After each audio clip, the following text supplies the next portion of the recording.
Welcome everybody to the Get Bit Podcast for birds, for nerds. If you have a fandom, you are most certainly welcome here. We are your hosts of most, myself, Spartan, Show Guy Joe, Tabara TV. Gentlemen, we made it Friday. How we feeling? Hello from the world of yesterday, because we're technically pre-recording, folks, but making sure I'll get an episode. So it's been a day. It has been a day dealing with the elders over here and these non-stop storms. It's been raining for like 2 days. Whoever pissed off Mother Nature needs to apologize. But the elders doing all right? They're doing fine. Apparently, the trade-off for all this rain is that we're not getting a hurricane season. Allegedly, we'll see how that goes come November. Fair enough. Joe, what say you? I can see. I can fight. Glasses. And his camera's clear. You're right. So how did one of those two things will resolve itself. Find out over the course of this video to see which one is true. No, I'm okay. Just gearing up for the weekend because Hobbit pre-release happened for Magic the Gathering, so I'm going back in the trenches as soon as I get up in the morning to help the store get ready for that. And Yasmin came out. Been playing her, getting used to that. Mm-hmm. My mind is still kind of in grappler mode because I play Alex, so we'll get there. When I get paid from the shop this weekend, I'll be able to start playing Tokon, so we'll figure it out. Fair enough. About to say, yeah, I forgot with the Hobbit, the whole TGS coming up for that. That's going to be fun.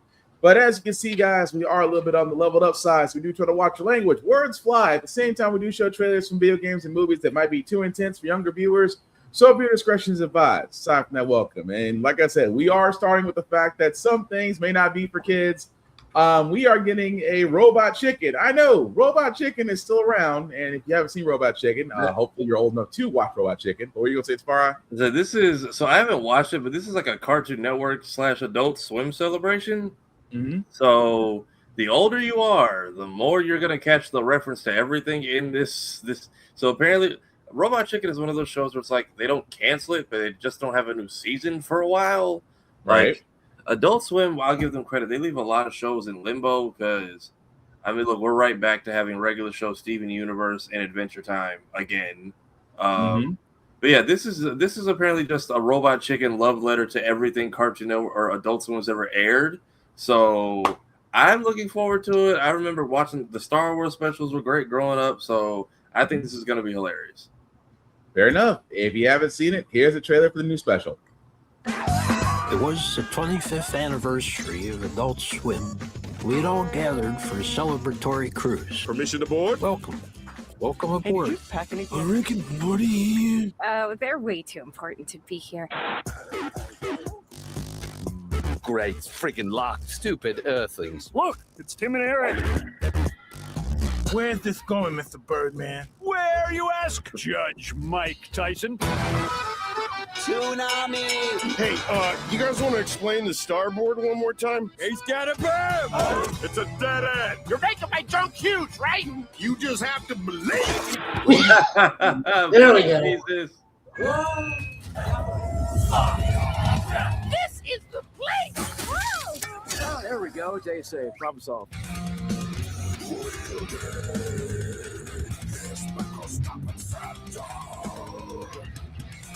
Wait, what about us?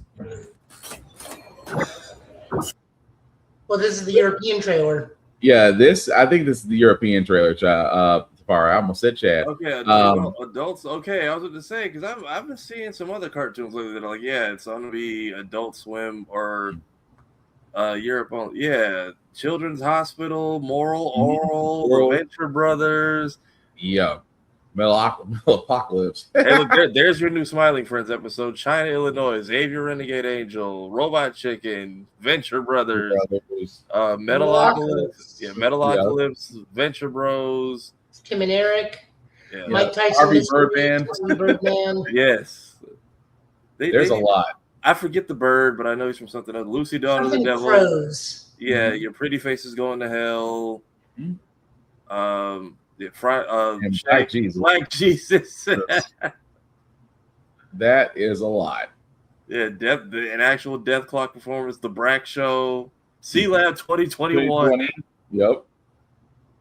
So as you can see, where Home Movies is gonna pop up, because they were on Adult Swim, but they were not like Adult Swim originals.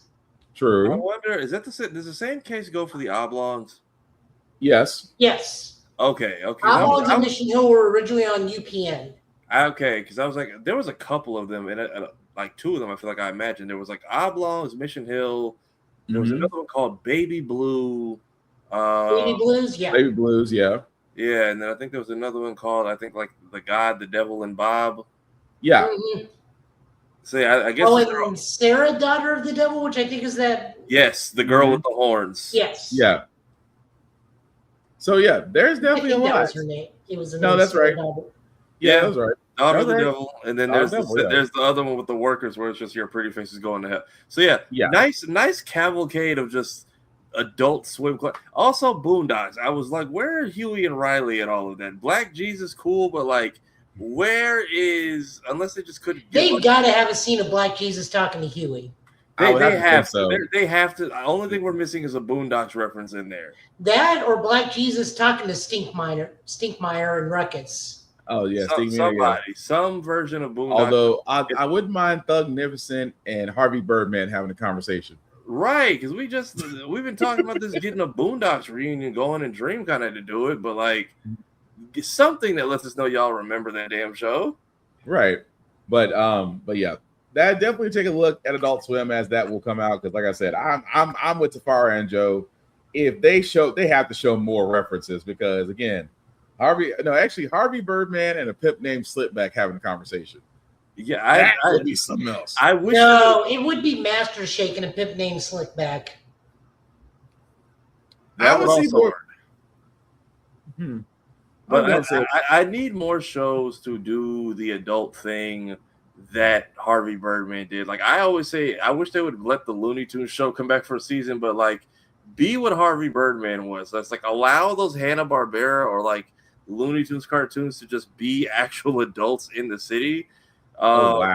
Especially when Cartoon Network was doing that CN City era, that just felt like that, but for grown-ups. So, you know, like Shaggy and Scooby getting arrested for possession and stuff like it was in character, adult-ish stuff, and it worked. True. I can see that.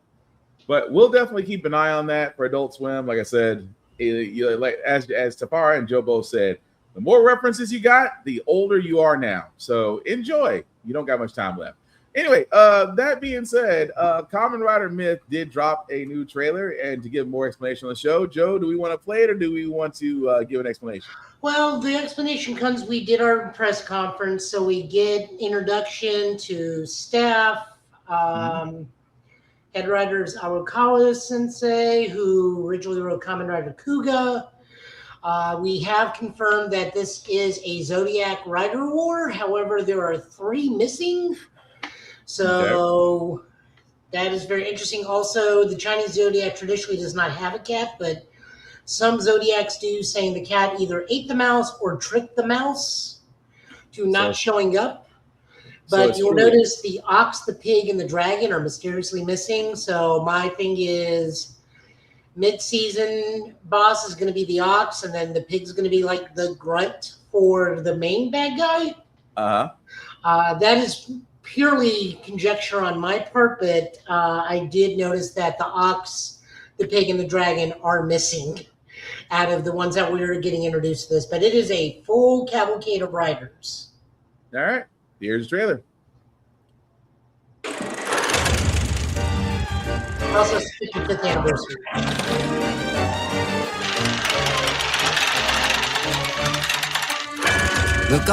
昔の100年前、ベルトと動物の力が込められた12種類のライドエグゾを受け継いだ十二支同盟って奴らが不可思議と呼ばれる怪人と戦っていましたとさ。そして現代、そのベルトとライドエグズってやつはなぜか俺の胸にある。そして変身。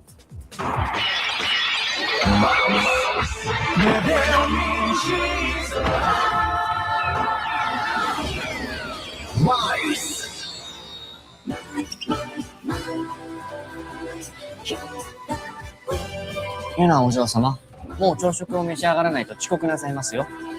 Oh my god, I just got it. What happened? This is fucking Saint Seiya, the Kamen Rider. This girl's Athena. 不可思議事件研究会のリーダーですもん。逆だ。猫の僕が十二支を率いて育成する。僕たち十二支同盟が眠りから目覚めた今こそ、人々を不可思議な手から救うべきだ。不可思議の被害者が一人も出なくなるのが俺の理想なんだ。謎の多いやつの変身装置、俺が奪い取って一番に試してやる。仮面ライダーダット、あれは私の獲物。60秒で仕留める。誰だよあんたら。って猫は十二支じゃねえだろ。そういう君は一体何なんだい？たった一人でこの世界を守れるとでも。俺は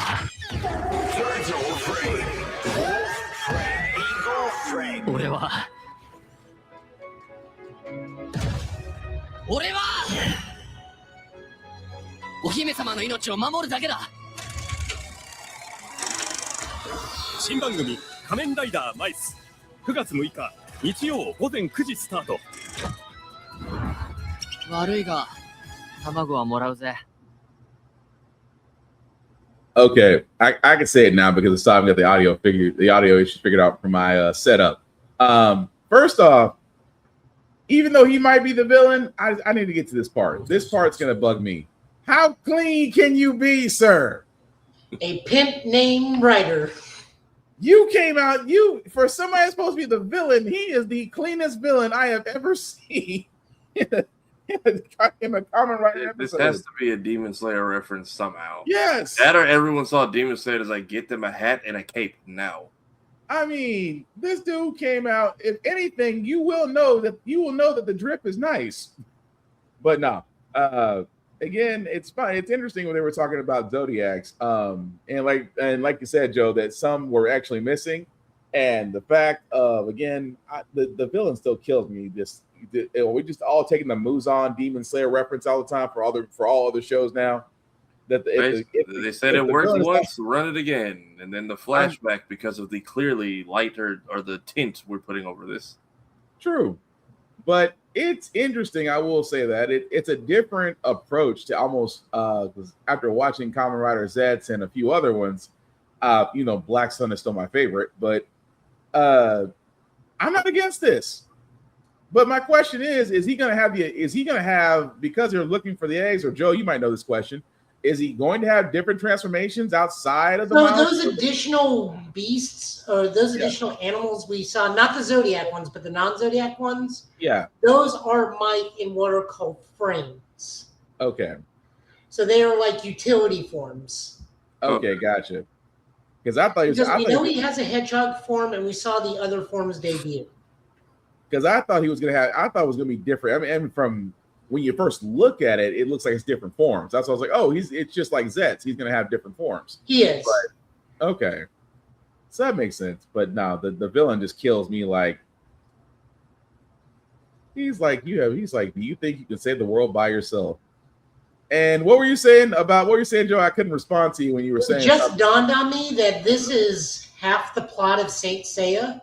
Yes. Where instead of the constellations, it's the Zodiac Knights guarding, and one of them's guarding the princess. Yep.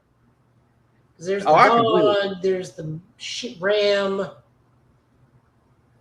Oh, I completely agree. I mean, even the way they activate it, I mean, the different colored little balls, it's also giving like Beyblade. Yeah, here's like turtle, wolf, eagle. Mm-hmm. Those are all Myth with different animal support frames. Sorry, gotcha.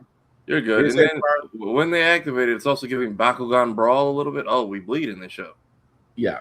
Oh, yeah. No. If Arakawa is writing this, go watch Kuga. See if you can Google Kamen Rider Kuga Crash Out. I think we looked at it before, didn't we? Say it one more time. Is that the one where he's like getting kicked a lot or like stabs the guy? Like I think we've actually. That's the one where he like rams the guy with his motorcycle, drives him to the beach, and stabs. Yeah, we watched that one before. I remember what you're talking about. Kuga, just do Kamen Rider Kuga Crash Out. I'm sure it'll come up. Hang on a second. I'm trying to see. I'm trying to go by it because let's see. Are you talking about this? Yes. I don't remember it. That's the reason I got to ask. If you scroll along to where he's actually transformed, I think you'll. Yeah, I think this is the part we've seen before. Hang on, let me give it some audio.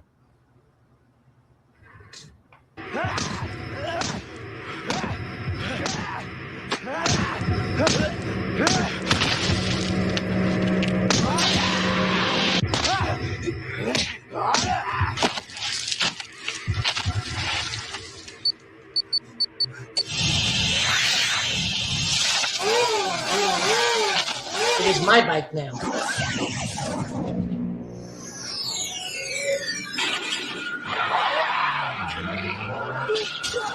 Whee!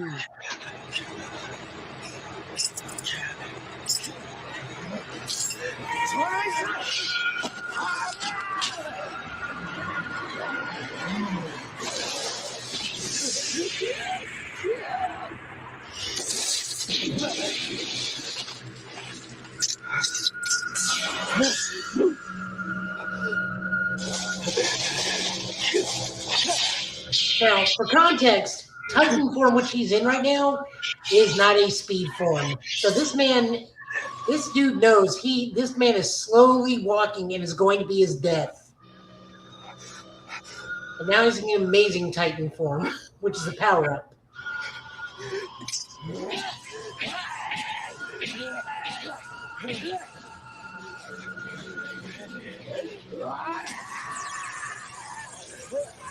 And he's slicing him down the middle as he stabs him.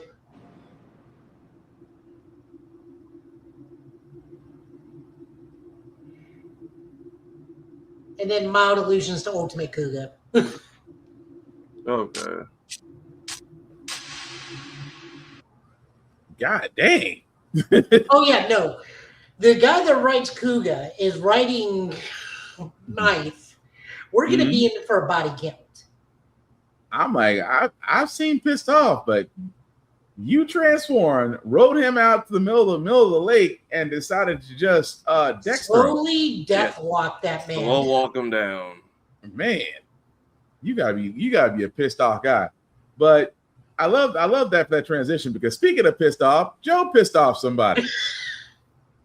And how did he do it, by you ask? Well, Street Fighter 6 and the newest character, but I'll let Joe's gameplay speak for itself. I just got really good on reads. That's all this was. I can't say anything bad about the opponent. I don't know the dude.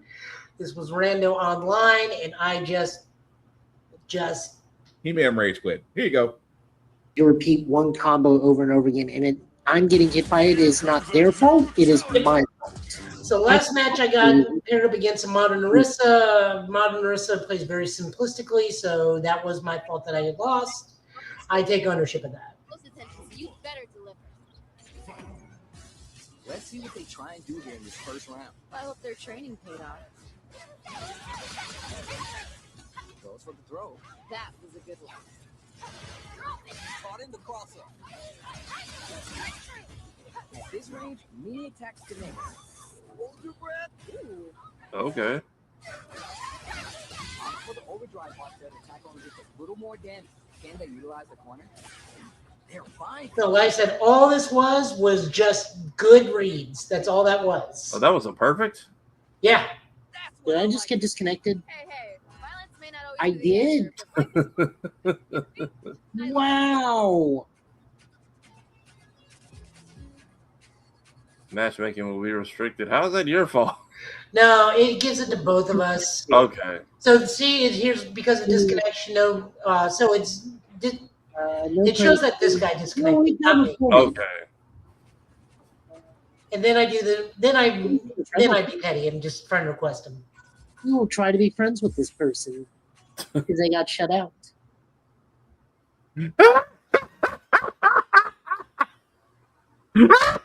I didn't even realize you took no damage. I thought the clash was an even exchange of like some hits, but I guess not. Oh, I'm sorry. The reason, again, this is me.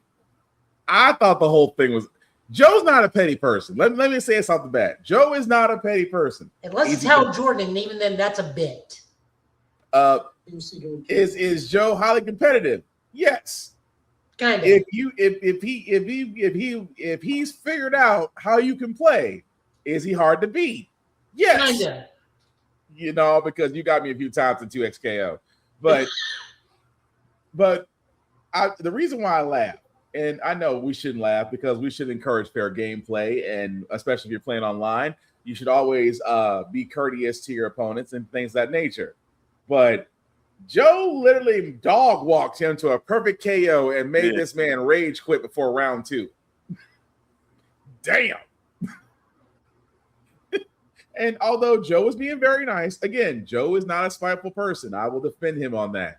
But to me, because I dig in the world of petty, sending a friend request after he disconnects, after you gave him a perfect KO, that's just funny.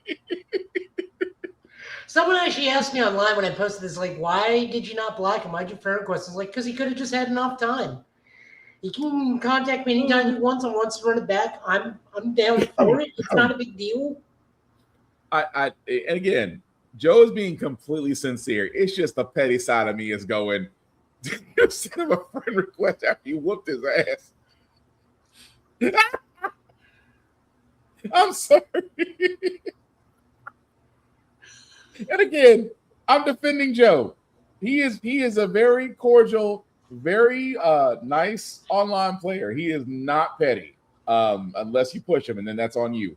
But you got to play with a new character, Yasmin, on Street Fighter 6, and I know we got another one to show, but what do you think so far playing online with her, Joe? She's a lot of fun. She is extremely unsafe.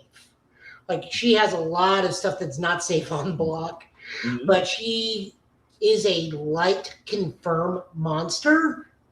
So, like, you get in, like, at least 2 lights, you're good. She has an install state that lasts for a little bit of time. Some ground bounce stuff is really good. You can get some confirms off lights, get confirms off some of your heavies. One of the bread and butters is like strong punch 3 times into quarter circle back punch. If you do the EX, you got enough time to follow up with either a level 1 super, or as I did on that dude when I got the drive impact hit the first time. You can go into her hot kick. She's got a lot of tools, just not a lot of damage. So you got to get in a lot of stuff. We saw. I'm sorry. I gotta be better about this because we saw you utilize her very well, and again made somebody rage. Now, I will say this on my shortcomings: I am back in gold and silver, and I am overcompensating for using a new character by using drive impact a lot. I don't do that as much with Alex or Menon, but I am with Yasmin, and that's a habit I got to break because, again, first night with her on Monday when she dropped, I was doing some things with Alex where it'd be like standing strong, punch drivers forward, and I was doing the motion for hyperbomb, forgetting I'm playing Yasmin, not whatchamacallit. I forget that she has target combos, like medium, heavy, or crouching medium heavy. So I'm forgetting stuff like that. So yeah, so we got a very close match. I did not win this one. This happens right before the Marissa fight that leads into the Chun-Li, but this was a very close match. All right. I did not win this, but I think this is a good match to display what she can do. It's pretty fun. Also, definitely supporting the Filipino pride on this thing, even though I am Japanese. But man, I love playing her. Violence is on the menu tonight. All right, first round. What's going to happen? You never get a second chance to make a first impression. So let's make this one. Big. Good stuff there. We're still early in the round. I want to see them both play it all on the line here. Player 2 has not been shy about using their drive gauge. Someone's got to make a move. What's going on? Goes for the throw. Good stuff there. Denied up top. Absorbs the attack and fires back. See, I could have done drive impact and respond. I didn't. What's their play here? Somehow pushes back all the way to center stage. Grabs him. Nice, liking that. Just out of range for that throw. Neither of them. I'm also used to longer grab range from Alex, so that's why I'm whipping some of the grabs. Fighters are barely alive. Just a sneeze here will do it. Smart play with the throw. That was super good. Yep.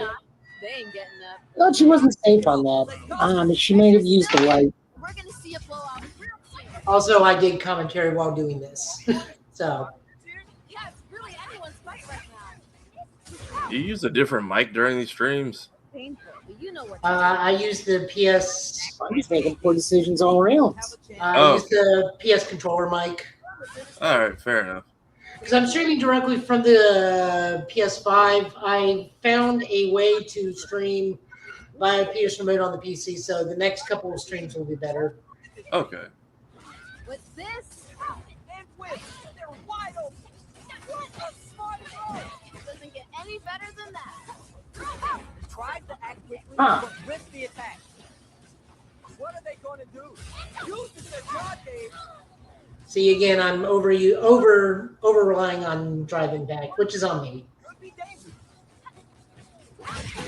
Hey, no worries. Good shit. Not a loss of the down. Okay. Anything you should be glad for. Keep running. Then we run it back. Talk about a barn burner. Good shit. Good shit. Whoa, we're gonna run it back now? This thing ain't over yet. Yeah, let's let these two fight forever. Great work.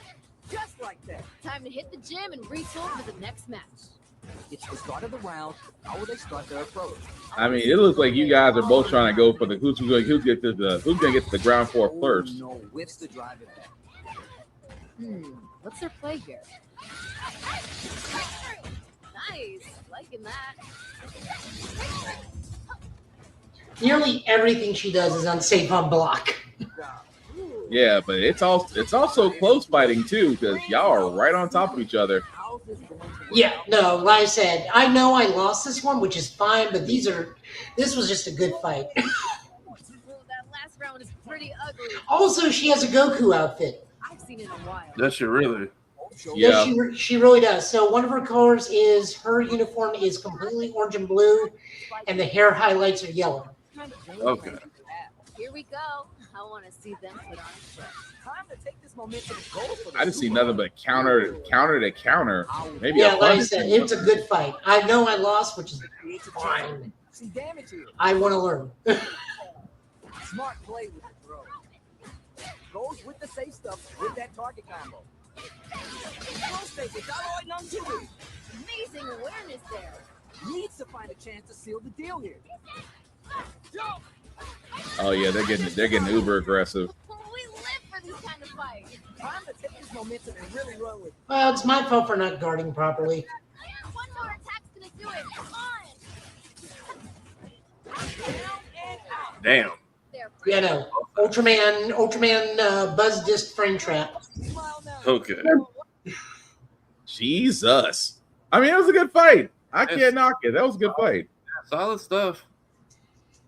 But yeah, I can see why, Street Fighter is definitely impressed with that. It also, speaking of Street Fighter, again, with Yasmin being out, yes, Tokon has out. It's only been out for almost now 9 hours. It's been out. And There's already a tournament. Maximilian dude's in it right now. Dang, a tournament's already. God dang. Yeah, it's like a presenter tournament because Sayu's also there and other people are also doing it. So Gotcha. Max is sitting there with, looks like Blade, Wolverine, Doom, and Carnage. Fair enough. Well, with that being said, before we get into Tokyo Game Show news, I'm sorry, not complete Tokyo Game Show news, because Bandai did give their lineup. Deadpool seems to be about something. And what I mean by that is Deadpool apparently has a lot of references, which I did not know about.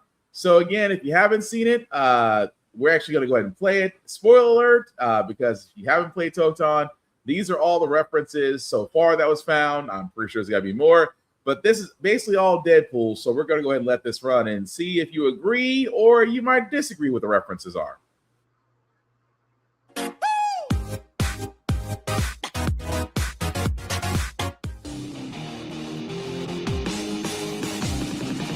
I bet you're regretting we didn't do a thumb war instead of this. Yeah, that's definitely Fighters. I feel like that's everyone in Fighters, though. Say hello to my sexy friend. Yeah, the generic power-up, yeah. Yeah. Yeah, Yoshimitsu. Yep. That one, I'm like, Captain Servada from the Street Fighter movie. Yeah, that's Deadpool. I'll go with that. Maybe. Now that one I don't know. I don't know Guilty Gear like that, so I thought this was gonna be Blanca. I guess it's Sakura. Yeah. Scorpion, Yeah, clearly. that's Scorpion, definitely.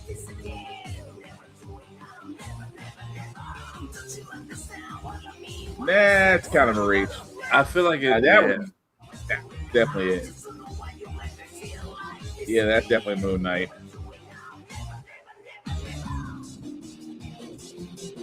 I wish they would port that game.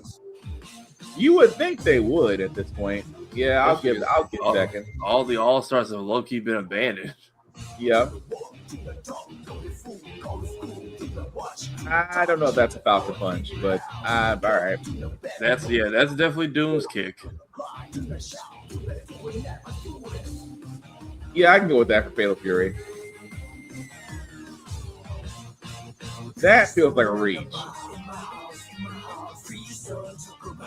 Seems like they had the same concept, but then they turned every frame into a reference. Yeah. Now, I'll agree with that. That's way beyond obvious. That makes sense.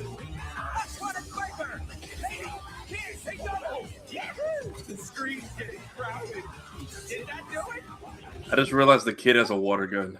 Yeah. Guilty Gear Jam, Street Fighter Lily. Galfer, because he sent the dog, that makes sense.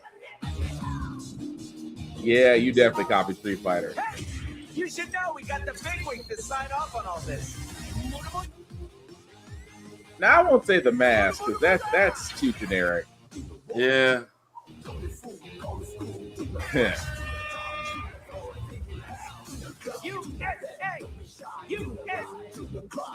Deadpool pose makes sense.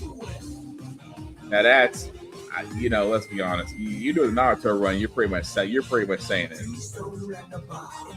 Yep.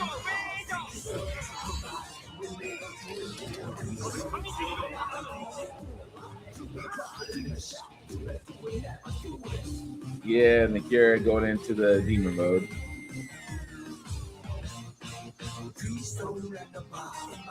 I don't know about that one.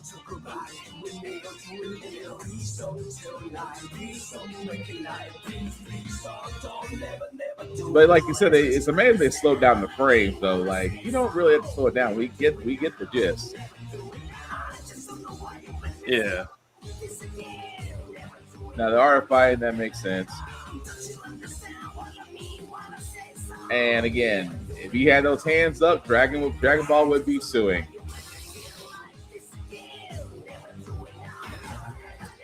As your biggest fan, it was an honor to meet you, Captain. That part still messed up. Yeah. So yeah, as you guys can see, there were a lot of references to Deadpool, especially in Tokon. Again, it is out. It is apparently being played, and apparently there's already tournaments. So there is that. But like I said, not really much left on the video game side. Again, with Bandai Namco announcing their lineup for Tokyo Game Show 2026 already ahead of time. We do know that they will be showing Ace Combat 8 Wings of Thieves. I can't say it enough that I can't wait to play this on PS5. Bleach Mirrors High, we showed that trailer. It's a mobile game. Again, not knocking it if that's what you want to do. Cool. Yeah. Oh, are we gonna say the bar? No, that's it. Just like, yeah, it's another gacha game. Like Bleach has 3 of them now. I was very much hoping we're getting some kind of spiritual successor spinoff, like Burn the Witch, but it's Bleach the high school years, just on phone. But go ahead with the rest of the list. Yeah, so Dragon Ball Xenoverse 3, again, people are looking forward to that. There's really nothing more we can say about that. One Piece Grand Gourmet. Looks like that's going to be kind of a niche thing for another mobile game. Actually, it's not just mobile because it's switched to PC and iOS and Android. So it's going to be on console as well as PC, as well as your mobile devices. Nothing wrong there. Tales of Eternity Remastered for the PS5, Xbox Series, Switch, PS4, which I'm surprised about, that they still want to do one for PS4, Switch, and PC. Again, nothing wrong with that. Once Upon a Katamari and Tamagotchi Plaza for all those that used to have those little Tamagotchi pets. It's probably gonna be up your alley. But honestly, for me, it's gonna be Ace Combat 8. I loved Ace Combat 7. I think I've played every Ace Combat and did not find a bad one among the bunch. So Wings of Thief, I am definitely playing that. But Tafara, what say you? I've only played 4 Shattered Skies, but I know there's a fandom for Ace Combat, and this is just their booth lineup? Yeah, this is the main booth lineup, yeah. Okay, I mean, Xenoverse 3, good that more people will finally get their hands on it. I'm curious to see about the Once Upon a Katamari, because I always used to see those games in the Toonami reviews, but I never actually played any of them or, like, understood what the goal was other than roll a ball of things into a ball, like... So I'm curious to see what footage comes out of this or what we might discover. One Piece with another gacha game doesn't shock me at all, but I'm curious to see that it's going to be a mobile, but as well as a Switch and Switch 2 game. So yeah, curious to see how that works and what else or other trailers we might get out of Tokyo Game Show. Fair enough. Tokyo Game Show is happening September 17th through September 21st, so definitely next month. And yeah, we will definitely go from there as far as what they show from that end. But like I said, not a lot from us, except, looking for Ace Combat 8. Speaking of things looking forward to, My Adventures with Superman. If you guys are not watching this, whether it's Adult Swim or on HBO Max, you guys are missing out on a very good story that they've done so far. Because we actually had joked in our Facebook group that that basically what's happening right now is we're seeing Goku Black, which to Joe's credit, we're not that far off from that. But we are now seeing, again, trying not to spoil it, because again, if you haven't seen it, you know at this point Clark is depowered. But in the last episode that he might have found a way to get his powers back. We also found out that Bizarro Superman is going to make sure to clock out before he does anything else, because this man has skills. And we also figured out that Kara has hands for everybody. But we also find out that Eradicator may be Perfect Cell. I was gonna say, because I realized after watching, I was like, yo, he left with only one arm and not a guaranteed healing factor. So, but he also left with cognitive ability and the ability to speak that he didn't have at the beginning. Right, that is also mid-fight, that part. But he's Broly a little bit. But we do have previews for the next upcoming episode, because I think we're getting to almost to the end of our episode count for this season. It's usually 10, so I think this is like the we're at 9, so one more after this next one coming up. So we'll see how this goes. Yep, but here's the preview for the next episode.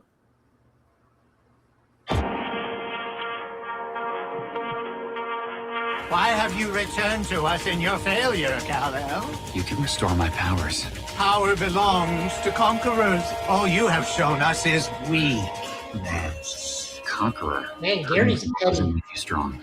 Do you want these powers or do you not? What do I have to do? So yeah, then that's it. That's it for that one, and then the next one is kind of a bit more in depth. Also, I do wonder if that's Alan Tudyk.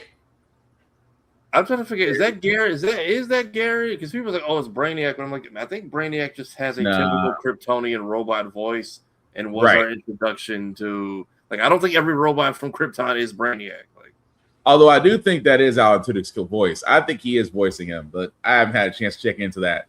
But that was the European preview, and here's the US preview.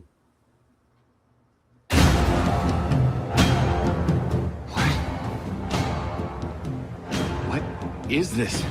Hold on. This is what you came for, Kal-El. Prove to us here, in Krypton's ancient past, that you are worthy of our power, and we will make you strong again. Where are we? They have winter here. With your strength, your people were what you are now. Primitive, weak, flightless. But when invaders from the stars attacked your ancient ancestors, the first Kryptonians conquered them with no more power than you have now. They took from their enemy the secrets of strength, of flight. They turned their dying star into Rao, the living sun, whose offspring powers your fortress even now. They became Krypton. Why are you telling me all this? Because those invaders are coming, Kal-El. This very night, and you will face them. What? Conquer the invaders. Show us that you have that ancient strength within you, and we will restore your power. But this isn't real, is it? Your foes will be as real as you are. If you let them kill you, you will perish. Wait, I don't want to hurt anyone. Get a grip, Gary.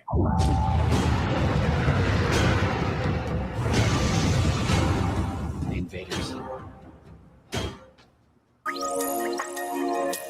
I mean, are they invaders if they crash landed though? Also, Krypton has winters. I'm just saying. I was going to ask the same question. Especially so Kryptonians have none of those powers because their sun is red, and the only reason Clark has those powers is because our sun is yellow. Yellow. So I was like, what bullshit are we being fed right now? I think I want to say that they're going a different route because again, the whole thing of we can restore your powers. I'm like, well, that you're kind of reaching, but at this point, with the way they tell the story, let's just see where it goes. I mean, I'm with Joe on this one. Krypton has a red sun. They don't have. Yeah, like they learned how to fly. And I'm like, also, who's crashing? Because like I don't see them as invaders if you're here by accident.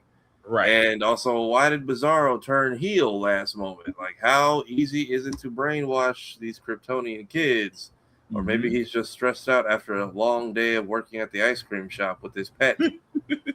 Also, I make this joke every single time, but it's still relevant because they keep bringing up Rao, Kryptonian god of the sun, average pasta sauce maker. Yeah, but no. But with my Adventure Superman is still been a hit. If you can, it does premiere on Adult Swim Saturdays, on HBO Max on Sundays. And like we said, we are getting close to the end of this season. This is episode number 9. We only have one more episode after this, and that's going to be it for the season. But if you have seen it, let us know what you think, especially with the way they're going with restoring Kal-El's powers. Either way, like I said, I know Tafara and Joel said the same thing. We highly enjoyed watching this. Yeah, the show is great. Jack Quaid, especially with the boys now being over, he is great as Superman. Jimmy is finding new ways to just stay past the controller every episode. Man. And Kara has just been getting dealt with by her nephews all season. So she was future Gohan for the first one, and now she was Piccolo for this one. All I gotta say, in Jimmy's case, sir, you can only take so much for a Kryptonian throws it back at you. So how long before she becomes Raditz? I mean, if she doesn't wake up. Right. I thought the beam was potentially going to cook her or pierce her. And I'm like, are we about to get special beam cannon? It's like, nope, just the Nappa Piccolo treatment. And then the sister seemingly being potentially internally damaged as well. Jonathan being jaded as shit because we still don't know what happened to their. I mean, we know Lois is the general. Right. We have no idea what happened to Kal-El. Right. Yeah, we're very interested to see what we do with an Eradicator on the loose. Lex clearly has that whatever going on in his brain. Waller is back in charge. And Slade is like, I don't get paid enough for any of this shit. So Slade, for Deathstroke to be like, you know what? I'm out. I'm gonna head on out. Just you don't pay. I just want him to. He's like, you know what? I'm tired of this shit. I'm gonna go pick some fight with some teenagers. Yeah, we keep waiting for that, but no. And then Kara, I'll give her that. Kara has been throwing them bitches all season. Like she's definitely the most battle trained Kryptonian because, like also definitely upgrading the. I'm hearing this is the first season that was made specifically for Adult Swim, and the first two were made for Cartoon Network originally. Because between the blood and the fact that she tore off two of this thing's arms, and Jonathan broke the third one, and it kept fighting. Yeah, I mean, he realized he was losing, so he went straight for the time watch, and now he is who knows where. Pretty much. But let us know what you guys think of it, because again, we're getting close to the end of season 3, and so far it looks like it's going to end on a cliffhanger. But what are you going to say, Joe? The thing that kind of bothers me when he grabbed the time thing is like, shouldn't that immediately teleport Jonathan back? I thought it was going to do a cable, you're not allowed to be here anymore. And is his sister wearing one? Yes, the sister is wearing one. Okay, but also a fair point. It's like, shouldn't you kind of be pulled back to the future? I would think. Is she an original character for this show, or is she from a comic? No, there are two versions of her. One is where she is the daughter, specifically Laura Kent, is the alternate timeline daughter of Wonder Woman and Superman. Okay. And then there is an issue in the Injustice comic where Superman dreams that Batman did end up killing the Joker, and Laura is his second child. Yeah. Okay. So I just watched this. I'm like, yeah, y'all have been here before. Y'all were here literally a month ago. So I don't know. Also, why are you being a dick to your dad? You clearly know he knows none of this. Calm down, kid. Teenage angst. You just want to play casual. I mean, you did a month ago, so thought it might work a second time. Teenagers. I should have done that in Splinter's voice. But anyway, moving right along, we do have another demo from another up-and-coming studio that looks pretty freaking good. This is all that we're going to first play the trailer of it. It's called Yasuke: A Lost Descendant. And trust me, you'll see the reason why we're a little bit. I have the demo downloaded. I need to hurry up and record some gameplay. But yeah, I have this. This is currently sitting on my desktop. All right.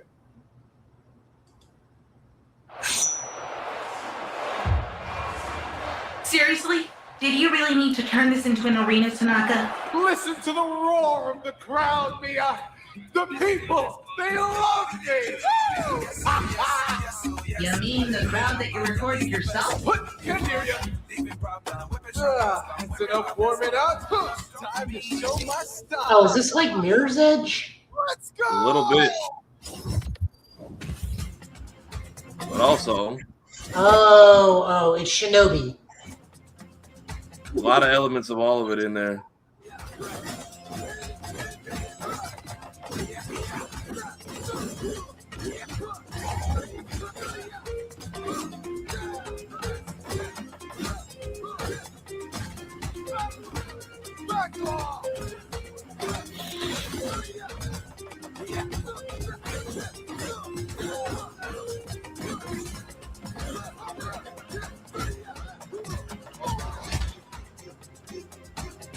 Even if we're not yet strong enough for Oda, this is still our step forward. So I would like someone like you. Get in my way! Okay. I'll throw it to tomorrow. I was saying, okay. So yeah. So that was Yasuke: A Lost Descendant. This is a demo that's currently out on Steam right now, and I want to bring this up about Diligent Studios. They're the ones that are behind this game, and again, Tafara showed me this. It looks freaking great. I do get a lot of Ghost Runner, Shinobi, as Joe pointed out, a little bit of Devil May Cry, just because of the combo chain that you can do. But it just looks freaking great. I can't really say much more about it, except that I need to go to Steam and download this and play the demo myself. But Tafara, Joe, what do y'all guys think? No, it's cool. Like playing one. Thank you for the different hairstyle, but he's also got like a swapped. What is it? If anybody's ever played, what is the game I'm trying to think of? Not Jedi Academy, Jedi Outcast. The way you can swap your stances in that game. Yeah. It kind of reminded me of that. Like, so when he was going through his stuff on Instagram, explaining like how different things work here and there, I was like, oh, this is dope. but also I saw he was at DreamCon in the like the indie dev area. So I was like, all right, I'm glad to see there were like other games I didn't know about coming out of that outside of just like the few people I know who were in there, as well as like, you know, of course, Xenoverse 3. Yeah, it's just a dope indie game, especially because I know like a lot of people, some people have had mixed feelings with Assassin's Creed Shadows. And then I know the Yasuke anime, which I was like, y'all could have told us that this was straight up. I wouldn't hear thought we'd get like a historical piece, and I got like not Afro Samurai. But yeah, that second video, he kind of talks about like his inspirations and what all the game is kind of based on. Nah, look at.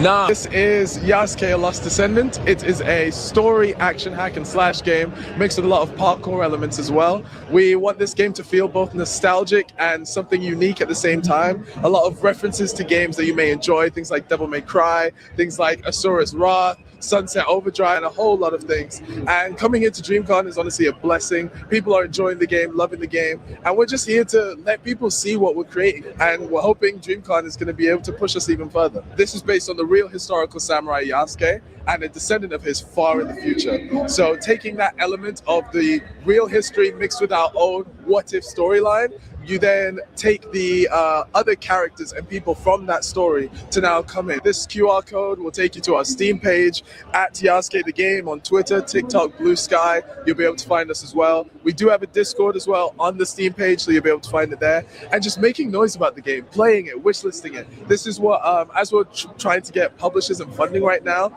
they want to know that this game has a fan base. And that's the kind of risk they want to mitigate. So if you guys prove to them that like you want this game, then we can get it to you. Yeah, we bring this to BlurredCon next. This is what we need, right, especially for the Slam theme. This is what we need down in the indie game dev area. Yeah. At the same time, you heard the man. Again, support Black game, support indie creators, support Black game creators. Again, and I just want to bring this up because I know we just showed the video. So his IG can be found there at Dalian Senior all together if you can see it. Also, you can go to Steam, type in Yasuke, A Lost Descendant. It's actually up right now. The demo is available. And like they said, they are trying to get funding. They're trying to get people to pay more attention to this because honestly, it looks like a great game. So we definitely want to show love to them. Tafari's already got downloaded. I know after the show, I'm downloading it so I can play it because I just like to see some dope gameplay. And at the same time, I see some dope dope creators actually get their shot. But yeah. But definitely check it out, Dalian Studios. There we go, Dalian Studios. My apologies, but if I destroyed your name the first time I said it, if I destroyed it, because the symbol thing threw me off the first time I saw it. But definitely check them out, Dalian CERN NG on Instagram, Yasuke, A Lost Descendant on Steam. Again, it just looks freaking great, and hopefully we'll come back with some gameplay. Yeah, but hey, I'm gonna try to get that recorded, by the way. But dude, if you see this, man, please apply to BlurredCon. I think that game would do really great there, especially with like just getting footage of people playing it and their raw reactions to it. Had a lot of the indie game homies come through there and have a great time. So I think they would definitely appreciate you there. Oh, he would do numbers at BlurredCon, especially with that one. Especially with that and Yasuke, he would do numbers. But again, shout him out. Also, hey, you feel free to give us a full game for us to demo ourselves, we won't complain. That also being said, speaking of games, Marvel Rivals does have a new character out, the Hood. Yes, that Hood, not the Hood from Ironheart, but the Hood himself. And also, if you're a wrestling fan, you'll recognize immediately who he is voiced by.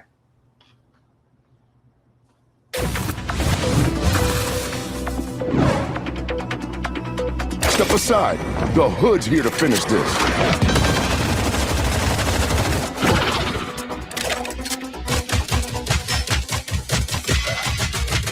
¡Huepa! El demonio se alza.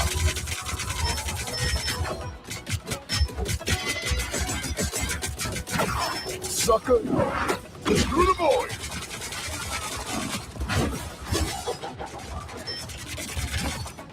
Eat shadow! Can't see me!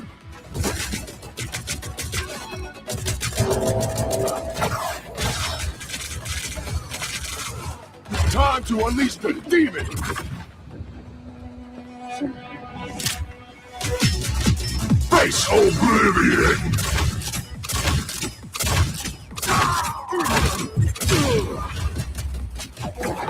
Yo soy el final! Jesus. That's real power.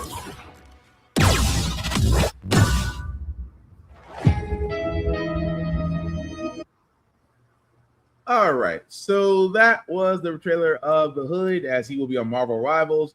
Actually, as of tomorrow, begins August 7th. And if you don't know, again, for all those, if you're not wrestling fans, who voiced him is actually Damian Priest, a current WWE, about to be AAA wrestler. I'm not knocking it because, again, I like the gameplay. The fact that he becomes the gun demon as his ultimate, he looks fun. But what do y'all guys think?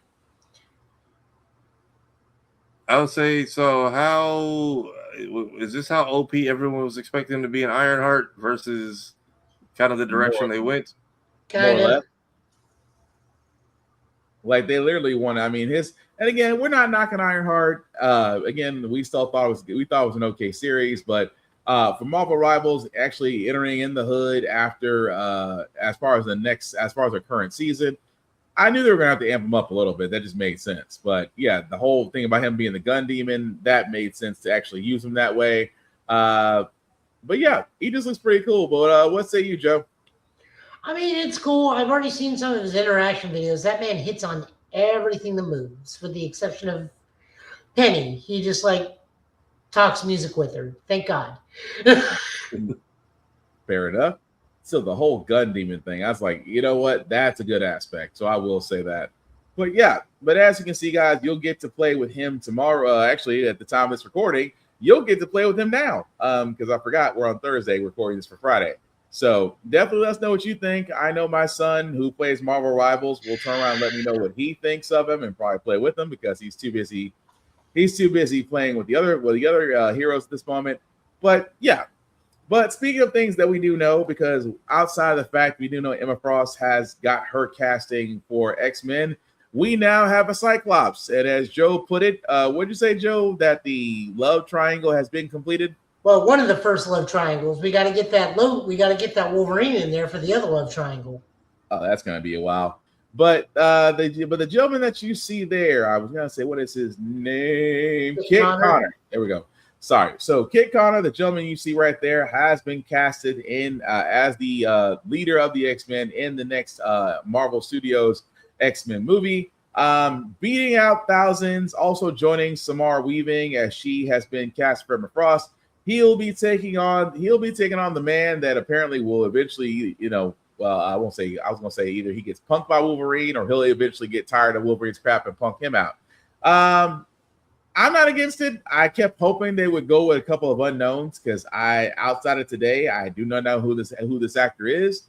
And I'm definitely not going to knock him because getting to be casted in a Marvel role is quite the honor, especially in a Marvel movie with such a titular character. So I'm curious to see what he can do with it. I mean, he's obviously kind of got the facial structure, in my opinion, and a little bit of a 5 o'clock shadow, but Cyclops in the comic book had a 5 o'clock shadow sometimes. But what do y'all guys think? I mean, it makes sense. The rumors have always been they were going to try to cast not low level, but newer, up and coming, and not so well known actors because that makes it more affordable to spread them around this thing called a cinematic universe. So right. That reminds you that there are like mixed company and people in here. So, I'm getting. I've only seen this one place confirm. Everyone else is like speculating. And they're like, "Yeah, we're sure of it." So it's still giving "Trust Me, Bro" a little bit. Yeah. And I feel like I shouldn't know anything about new X-Men before Doomsday, or at least not while Donut Lord is still wearing the outfit. Like, I feel like I'm not. Of all the castings, I feel like this is one we should not know just yet. I mean, fair enough. Although, yeah, old boy is still in shape, and he seems pretty confident he's playing some role in X-Men outside of Doomsday. But Joe, what say you? Question is, does he have it in him, in his acting skills, to leave his wife, get with his wife's clone, get back with his wife, then cheat on his wife with Samara Weaving? Probably. Also, does he have it in him to say he'll never abandon his son, and then 5 seconds later is abandon his son? Yes. Yes.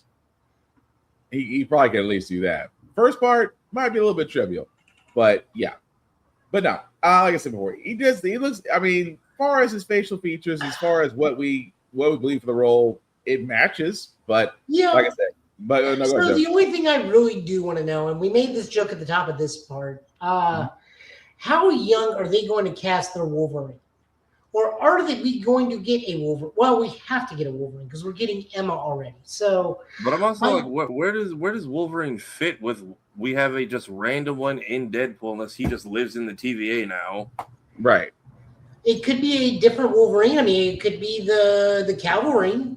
Although I don't want that because I don't want Wolverine to be at least 3 feet taller than this kid. But I want a Wolverine. I just want to know who they cast as their Wolverine. I mean, if it's Hugh Jackman coming back again, just like, oh god damn it, they're kids. Well, like Ryan said, we could be leading into X-Men Evolution. That could also be the first movie. I'm okay with that. I'm okay with an older Wolverine having to tutor a bunch of children. Just let Storm also be a kid is my only ask. Or if they're gonna be young, dumb 20-somethings, let Storm be in the age. Let's not bring her in just to have to baby people. Well, like Ryan Reynolds said, they're gonna make him do it till he's 90. They're going to have to cast somebody different. I just want to know who and how old. Because if everybody's in their 20s, I would want him to be in his mid to late 30s at the very most. No argument there, but max. it's no argument there, but it just depends on where and how they decide to go about it. And on top of that, I want him to be a native Canadian. I mean, I'm pretty sure there's plenty of Canadian actors that could fit the role. Well, yeah, but there's white Canadian, and then there's like Tannis and her group from Letterkenny, native Canadian. And now Letterkenny's playing in my head. Thanks, Joe. That's not my fault. Letterkenny's playing. I can't see Wolverine without the see. Dang it. Anyway, we'll figure out. I'm trying to get that out of my head right now. So we'll figure out what they're going to do again with Wolverine being a question. But here's also another question as I try to mercilessly seg my way out of this one. Netflix and GTA 6. No one saw this freaking coming. So fucking random. Like, what is this? So on the bright side, before we go into any of this, I will say there's a bright side to this. What's that? This is not getting announced in Fortnite. Fair. That is a fair point because the only thing in Fortnite's coming with fanfare streams and skins. And for fuck's sake, we learned Palpatine was alive before The Rise of Skywalker came out in Fortnite. That is very true. But the reason why we're bringing this up, guys, because again, GTA 6 has a cult following, and if you believe most sellers, that you'll probably get this in November, allegedly. That being said, again, Rockstar did announce that that their announcement for the game and details will happen on Netflix come August 27th. It will be streamed exclusively on Netflix before it arrives on YouTube. So what they're also saying is, and here's the funny part, Rockstar Games has not confirmed the nature or substance of what you will see during the streaming of this. All the company has said officially that it will be an extended look at GTA 6. So, and this is supposed to be for a couple of hours. So I'm going to be honest, and I cannot stress this enough. I am not trying to knock GTA 6, okay? I'm not trying to knock it. I know it has a loyal fan base. I know online has made Rockstar buku bucks. But we have yet to see one gameplay trailer. We have yet to see gameplay. We have yet to see anything about this game. And its pre-orders are in the multi-million-dollar status. My question is, what the frack are you going to wind up showing on Netflix that's going to make people go, I can wait till November? Because honestly, I'm going to be honest with you guys, unless gameplay is going to be shown, which Rockstar has either confirmed or denied, I don't see it. I just think this is going to be more fluff than anything else. But what do y'all guys think? Yeah, I don't know. I saw somebody saying like, I think it was Tony. Yeah, it was Tony Weaver and 8-Bit Clothes. He's like, what's the difference between Netflix and like a movie trailer on Good Morning America? It's like, it's one thing. Like moviegoers are used to that different level of weird, or promo run premiere. This is completely different for gaming. Like, why is everything? Why is podcasting moving to Netflix? Why is radio broadcast moving to Netflix? Why are we doing game reveals on Netflix? Why are we doing TikTok videos on Disney Plus? Like, what all of this is not, it's weird and not in a good way. Does not compute. And what are you going to do? Use this to inflate your numbers for shareholders? Look how many views we got that we won't ever share because Netflix never shares their data with people. We amassed this many views before it went on YouTube like an hour later, which someone's just going to screen record this and then put it on YouTube like an hour later. But go ahead, Joe. No, I'm thinking this is kind of going to be a waste of time. As far as I said, this will wind up on YouTube in about 30 minutes, mirrored and flipped, so bots can't track them down. And I have a feeling that, we are very close. I will give them some benefit of the doubt, but I also have that feeling of the no delay announcement is going to come back and bite them in the ass. Oh, it's going to be delayed. Bro, like the last DLC that Franklin was in for like Franklin and Dr. Dre, that had more of a rollout and more trailer footage than this game has had so far. Right. And to think the pre-orders, I didn't get the exact number of how many pre-orders were sold, but I know it's multi-million by now, which is crazy to me and I'm not trying on gamers having faith. I should know. I wait on Final Fantasy VII's Rebirth entire story for almost 10 plus years. I cannot knock you for it. In the same sense that I still hope for another Killer Instinct game. I still hope for, another Soul Calibur. I'm not going to knock those that are being faithful to the GTA franchise. But to put money behind something sight unseen, and then it's going to be, as we said before, a big nothing burger on Netflix, because outside of maybe a trailer, I'm going to be honest, you're probably not going to see gameplay. But I wouldn't be surprised, as Joe said, the no delay announcement. Oh, yeah, there's a problem. We are not ready. But either way, we shall see. Let us know what you guys think. It's a Netflix cash grab because they want to be exclusive. But as Tafara and Joe said, it's going to wind up being on YouTube anyway. So why even reserve the time? It's like watching Netflix fights. It's eventually going to be on YouTube. But speaking of companies just not giving any Fs whatsoever, PlayStation, because there was a plan to boycott, there was a plan to black out, there was all this stuff against Sony, and Sony turned around and sat there and said, "No, we're gonna do our own thing, and you guys can still buy it." Well, our usual Mighty Keith did not disappoint in having a video that we can all get behind. Mighty Keith. Sir, it's been a few weeks. How are we going to respond to this backlash about stopping physical media? Why don't we just pretend we haven't seen the complaints? Sir, we can't even make a post on Twitter without it getting ratioed or community noted. What? And it's not just PlayStation's main account. It's all PlayStation affiliate accounts as well. I made a simple post about my wife giving birth. They said my daughter was a digital copy. That doesn't make any sense, sir. It doesn't have to make sense. It got 50,000 likes. That means I lost. Well, guess what? All right, they need to get over it before 2028 so I can sell my $2,000 PS6. Yeah, because I was looking through the books and we're trying to... What? What time is the earning call, by the way? In 5 minutes, sir. Did you say $2,000? Okay, well, I don't know. If they bring up the backlash during the call, let's just tell them the truth. And the truth is that we heard our audience, right? That we heard their complaints and we decided to reverse this whole no physical media for the betterment of our loyal customers who've loved us and provided for us all these years, right? That's the truth. Hell no. If we continue to sell physical, how the hell are we going to control the market? Huh? How are we going to stop $1 from buying the game, beating it, and then giving the game to another $sign to play it for free? Did you just replace the terms human being, customer, person with $sign? How mad would you be if I said yes? If these boys start acting up, I need them to know I could take all their games at any moment. Break terms of service. I break into your console and take your shit. This is ridiculous, sir. They're never going to stop protesting. Protest? What protest? I haven't been financially impacted yet. we just dropped Black Ops 1 and 2 digitally, and they did crazy numbers. I love casuals. These type of things don't just happen overnight, man. Bad decisions leads to bad press, leads to angry customers, and that keeps happening over months and years. Eventually, we're just gonna lose the brand love that we've crafted for the past 30 plus years. Is there any way, instead of admitting our fault, we can shift the focus to the fault of our competitors?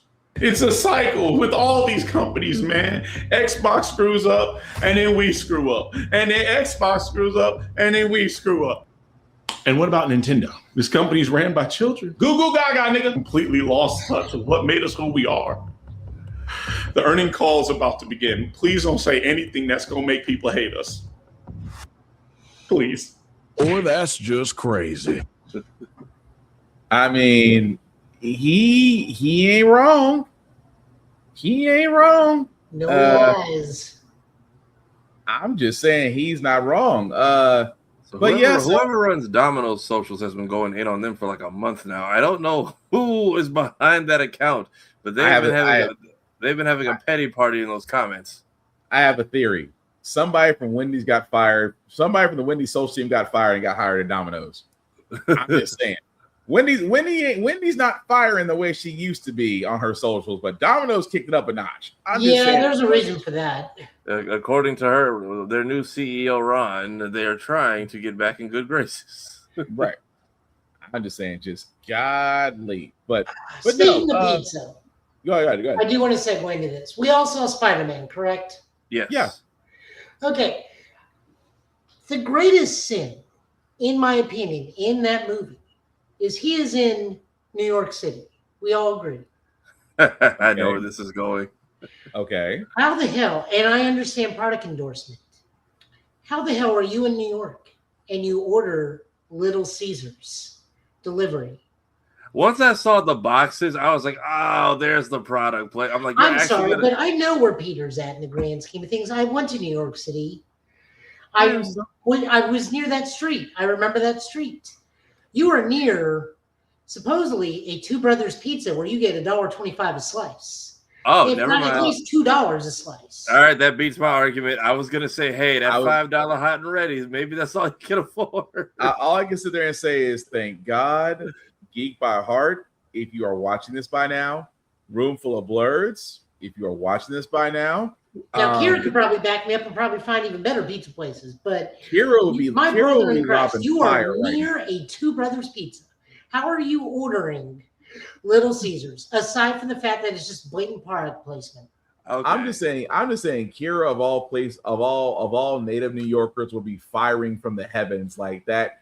Of all the pizza you could have, of all the pizza, you are literally sitting in the capital. I ain't mad at in this economy. I ain't mad at the budget pizza getting the product placement over Pizza Hut and damn Domino's. However, well, here's the problem. If you had showed him delivering that pizza to somebody, the pizza being for Peter, that's probably the only problem. Somebody's like, this don't feel right. Yeah. Here's the other problem: is you are Spider-Man. Everywhere in New York is probably a 20-minute web swing if you're doing the math right. That means he could have gone to anything, including, and this is just me showing because it's my name, but it's also a famous pizza place, Joe's. See, this is there's one in Times Square. There's one somewhere else. Probably, I think I want to say Astoria, but I'm probably wrong about that. This is why Kira is going to agree with you. She's going to be naming off pizza places in the chat. I will say, even Insomniac Spider-Man had a go-to local pizza spot that he had a regular order from. Well, also it was alluded that was Eddie Brock, but still, that's a whole different thing. Yeah. Which I fully agree with, but no, it's product placement, and also we're not knocking Little Caesars. Let's also say we're not knocking Little Caesars. We're just saying New York City has a crap load of pizza options. Now, again, Tafari, Joe, and myself, we're all in the South. Our pizza options are limited to maybe 4 or 5 places. New York has 4 times that amount of places they can go. So we're not knocking Little Caesars. We're not knocking you guys because we still want y'all to make pizza, especially on the days when the money's a little funny. But I'm just saying.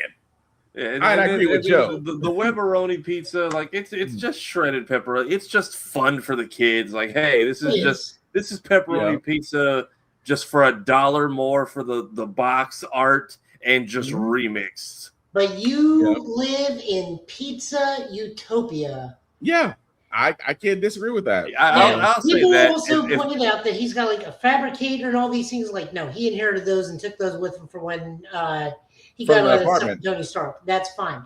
The flip phone, also product placement, makes no sense how he's got that new flip phone. I don't know what Peter's doing for a living. I was gonna say dumpster diving. But the Little Caesars is inexcusable.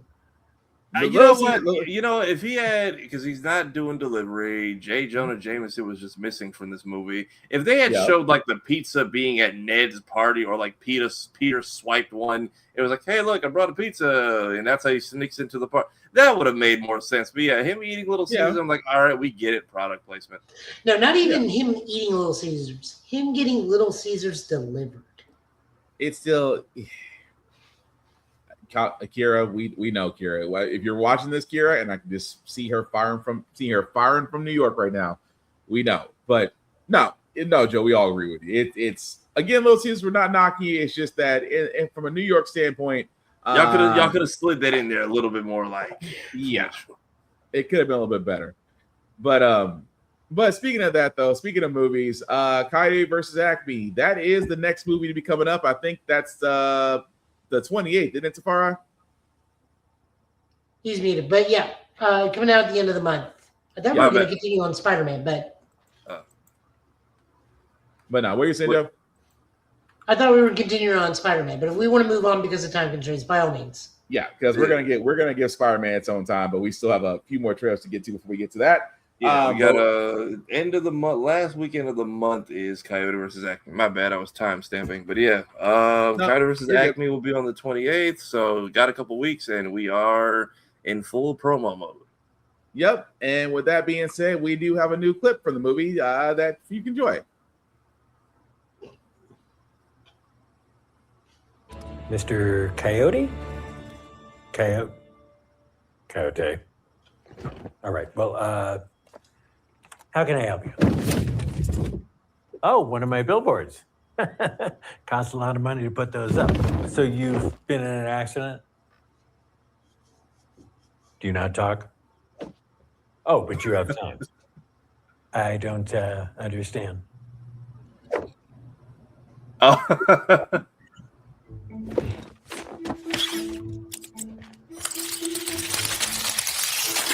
Is that supposed to be you? And who's that?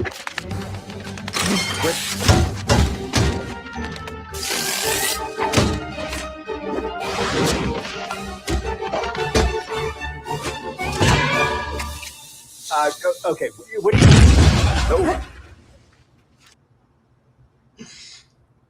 I did not see that coming.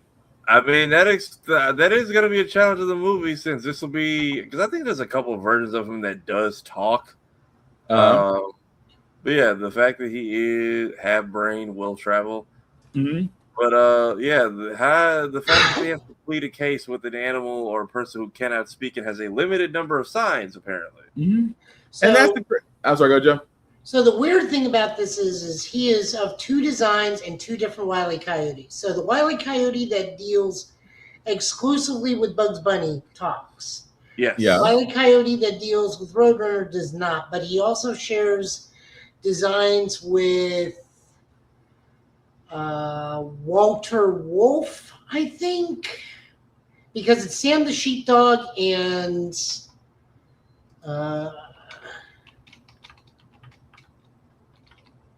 Ralph the Wolf. Okay. Yeah, I remember there's a whole bit where him, the sheepdog, and Ralph are all clocking out of work, which is just terrorizing each other. And it's just like, see you in the morning. Yep, but the Wile E. Coyote that talks is the one that is exclusively deals with Bugs Bunny. Gotcha. Because I was going to ask a question about that. I was wondering if he's going to be talking, because I like that whole idea of the signs. Like, do you talk? No. Really? No. Huh? Limited number of signs. I was like, that right there, that to me is funny. But I just thought that was pretty cool. What else can we see outside of the fact that we all want to see this movie? Please go see the movie. Please get tickets now if you can. And if anybody at Ketchup has like a poster for this wall that I'm trying to decorate now in this new place, please send me one. Because I know the day the earth blew up, I had to make noise in my theater because there was only like, I think each theater only got like 30 prints, but there was like 15 of us. So I walked up in front. I was like, hey, y'all know there's posters like at the front door because they just didn't really tell anyone. So like it was a bunch of parents and kids, but they all went and got one. So I'm like, yeah, like please go post about it, like take pictures. I'm sad I had to leave that thing in Dallas, but that was very much the day the earth blew up was great. Ketchup saving cartoons, fantastic. Exactly. Joe, anything more to add to Kaya versus Acme? No, I'm just gonna be seeing it. Yep, that we all are. But speaking of things that we were seeing, Avatar Aang is on Paramount Plus. Should have been in the movie theaters. That's a whole nother story. That also being said, I think Tafari, you had brought up that there may have been a scene. I know I'm halfway through. So literally the part that you left off on, which is Taga turning on Team Avatar. Apparently, this was the cut version of it. So where he goes to Aang and they kind of just show like quick flash of everybody getting downed. In here it is a lot more violent because one of the storyboard artists is like, yeah, we made this version. They were like, yeah, that's a little too much. And you'll see what I mean in a second. But I'm like, hey, I'm doing the Patrick Star meme. Why don't you take all the cut footage and animate it and put it in theater somewhere else as a director's cut? Like putting it in putting it in a theater with like 2 showings just so you can qualify for awards. I hope you don't win is kind of trash. That being said, let's see the fight. So it's just storyboards, but yeah. So Taga goes in, he immediately goes in for the kill and like bodies Katara. So Sokka comes in on defense, actually manages to make him bleed. Okay, and then Zuko catches wind of what's going on. Ugh. Okay, I remember that. Body Zuko. Toph is now stepping up to the fray. Yep. And then somehow avoids all that, and then that part. He's been bad. They haven't fought her. Yeah, she's dead. Okay. Bleed through the chest. So first, remember, he's been fighting Earthbenders his entire life, and hence why he went for her first. But also, none of them have fought an Airbender before. So, and then Zuko, they tried to call him a bastard, which up the language a little bit. Not the straight. Yep, down. Okay, so instead of the special beam cannon, it's just for sinking to the heart. Yeah, basically, with covered in Zuko's blood. Now, all that's these two about halfway a football field. Momo saving her life, literally keeping her up. And then, oh dang, and down goes Big Brother. Not the straight to the God.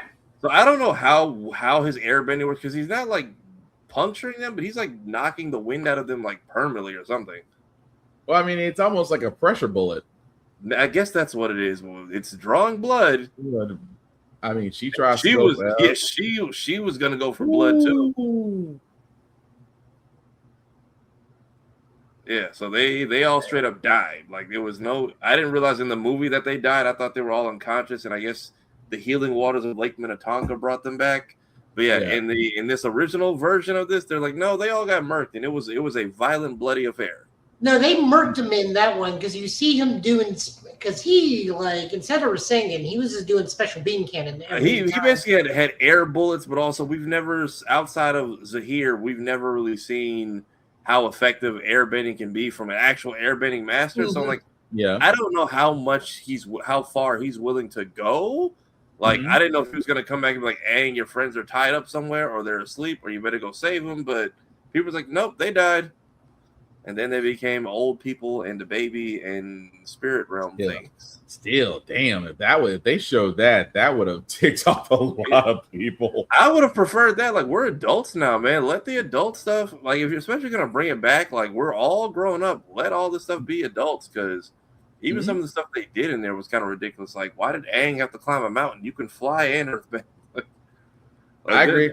There's some stuff in there that clearly was visually pleasing, but I'm just like, y'all could have leave these things in there. Like, I feel like we're adults. We can handle it, especially because that watching that movie, that should have been a theater experience. But that was just a cool little nugget I found on the internet of somebody who storyboarded. It was like, yeah, I had a lot of extra in there, but they wanted to kind of tone it down.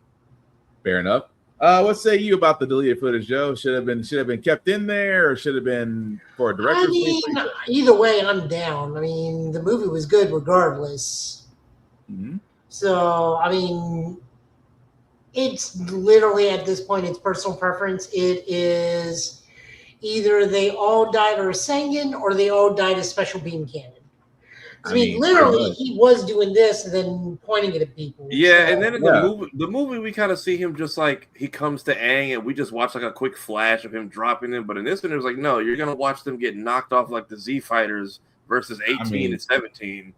It was just disrespectful. I mean, they did say that when Katara died, she was in the spirit water. Yeah. Back so she could, and then I guess the best way of putting it is they Zenkai boosted Katara so that she could revive everybody else. Yeah, I mean they were in the most spiritual place that ever did spirit, so that made sense. It was like it wasn't until the end of it. I was like, oh wait, y'all actually died back there, because like we've only seen one other violent airbender, so I can only gauge this so much. But then we just kind of see them getting mowed down, and I'm like, but are they dead, or are they just asleep? Like, we're in a very weird physical place right now. But that one was more like, nope, they got dropped one by one.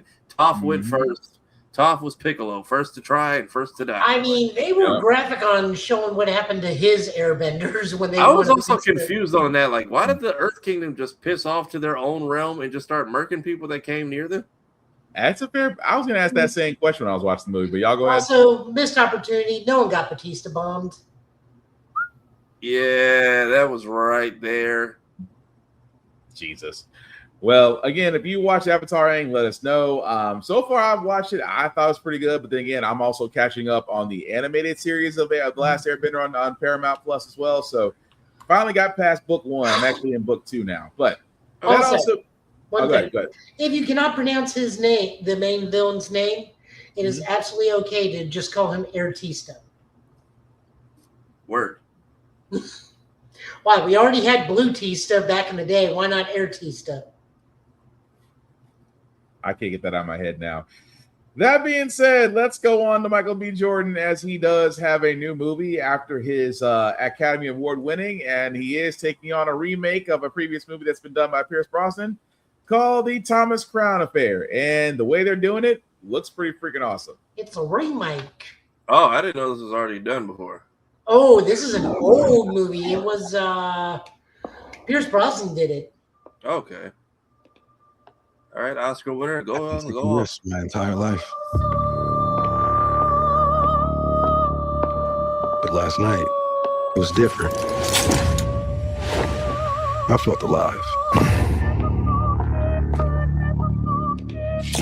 My heart was racing. Every step was part of a plan. Things slowed down. It was silent. And I was surprised how easy it was. But I'm not finished yet. That's what excites me.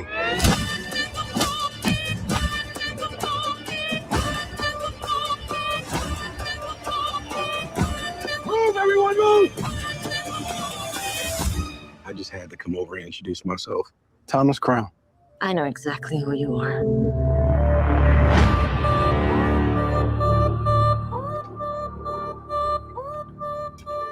If you don't jump, can't catch me.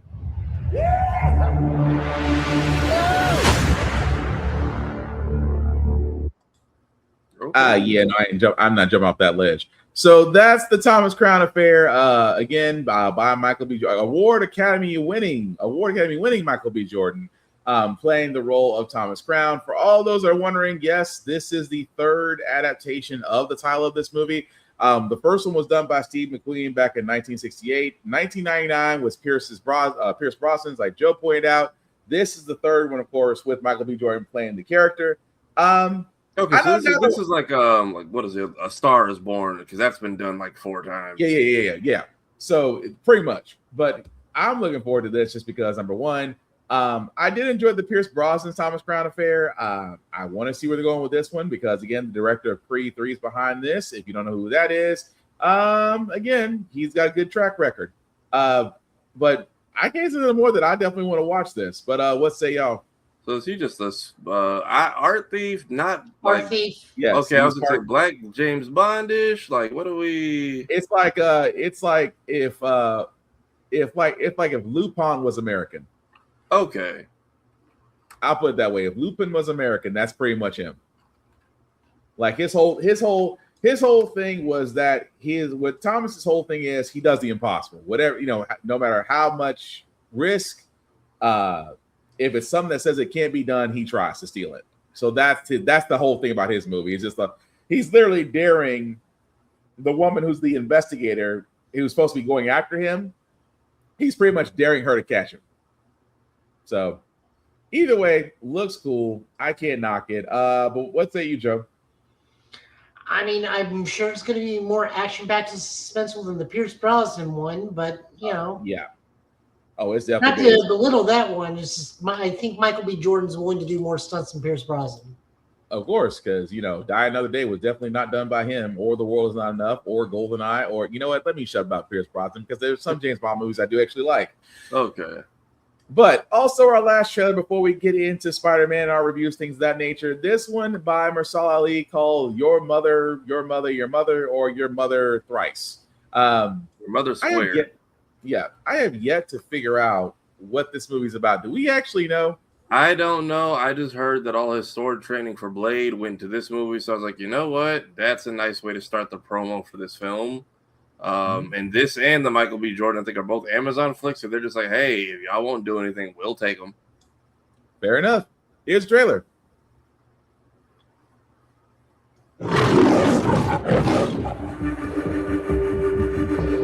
I see her everywhere. You take her from me. And you expect me to bow down to you. I thought I was your sword. Now I have to feel her shoes. I'm breaking. I'm here for the breast milk. My wife passed away and Aziza's breastfed and she's allergic to formula.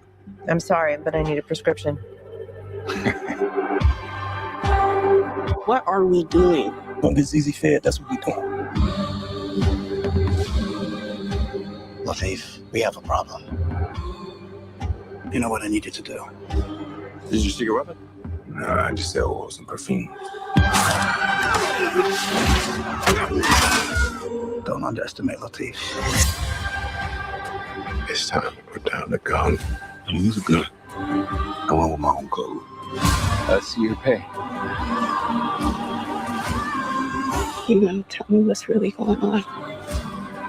I keep a roof over your head, food on the table, and the wolves from the door. You have any idea what it takes to raise 3 kids in this world? Alone. You see all this? What? They were here for you.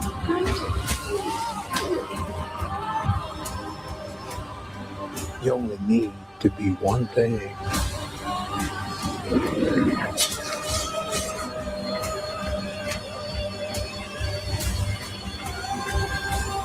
One thing.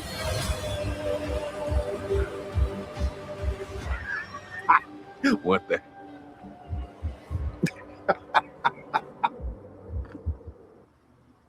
So this is also written and directed by the first tapped director of Blade, the Blade. Yeah.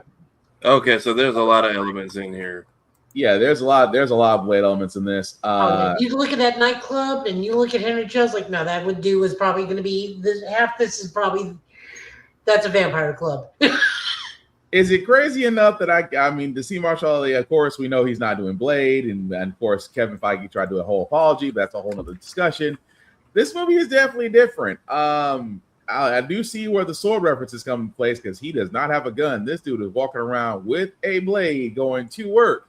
I'm definitely getting a lot of falling down, one bad day, dog day afternoon. A little bit of if anybody saw, it was a small indie flick that with John Boyega and Keke Palmer called Imperial Dreams, but she didn't die. She didn't die. She was locked up, but he was basically single-handedly raising his son and trying to fight homelessness. And they just took this to the next level. Like, y'all took Blade and a baby and mafia connections and all we do just to get breast milk. Also, you need a prescription to get breast milk if your wife dies is crazy. Right. Although John showed that first picture of him, I was like, really? That's different. I mean, we've come a long way since Harold and Kumar went to White Castle. I was like this. I feel like I'm supposed to be laughing when I see this person, and I'm not. Yeah. Well, I mean, the last time we saw him was when he was Spike Spiegel in live action Cowboy Bebop, which I still think that was great. I still think he did a great Spike Spiegel, but that's just me. But no, this movie does look very interesting. I would probably give it a shot because I just want to. I mean, it looks like he's more of a hitman, but if he ain't efficient with that, if he's not efficient with that short blade, he is efficient as all get out. Hey, but we're doing all this just for breast milk while also doing our 5 prayers a day. I see, like it's right. I mean, hey, there's a lot going on, but I'm curious to find out. But also, I need an actual parent to comment. Y'all need a prescription for breast milk if your wife dies? No, you don't. Okay. I can tell you off the bat, not to gross everybody out, but because I got 3 kids and 2 of them I did know were on breast milk, they don't. There's literal people that still overproduce that give their. I was gonna say, can't you find a wet nurse somewhere, like or someone who's nursing still? Not to shame anybody, but in Tennessee, they literally have banks where women are donating because they're still producing breast milk long after their children have left. Dude, there are storage tanks of this stuff. No, like I'm not a parent, so I will take your word for it. Just once she's like, I need a prescription. I'm like, is that a thing? If you try to go the legit government route, you need a prescription to get your child breastfed? Yeah. That's wild. That is wild. And I want to say that's probably for more of the story because I know every parent's gonna go, that ain't true. We know it's for the story, but like we said, it's gonna be interesting when that comes out because we're not getting the Blade. But we do need to get into movies. I know we've been chomping at the bit to talk about Spider-Man: Brand New Day. So before we wrap this up, fellas, we'll go around the mantle. What do we think? Is it worth it? Because it does have a nice little opening box office. I think they've made 600, 700 million. I gotta go back and really check the numbers on that. The biggest box office opening ever. They have dethroned Endgame. So yeah, so it's definitely high. But I'll start with you, Joe. What'd you think of Brand New Day? And again, this is spoiler territory. If you have not seen it by now, I'm sorry we can't help you. Mute us. Come back to us in 10 minutes. But Joe, what do you think? This is the 4th best Spider movie out of the entire 11 movie franchise, including the Miles movies. Ooh, 4th? Across the Spider-Verse, Into the Spider-Verse. You're No Way Home. No Way Home. This movie, Spider-Man 2, top 5. Okay. And I thought about it. So you put the anime at first for that one. All right. What else you got? No, aside from what we talked about earlier, I think they made some smart choices. No one really remembers Peter until like the very end, and even then, MJ just like, sorry, that was a different lifetime. We are not like that. Good job on that. Peter being a very much New Yorker, especially whenever he argues with Frank, is a great thing. Punisher being a much larger role than he was led to believe was also great.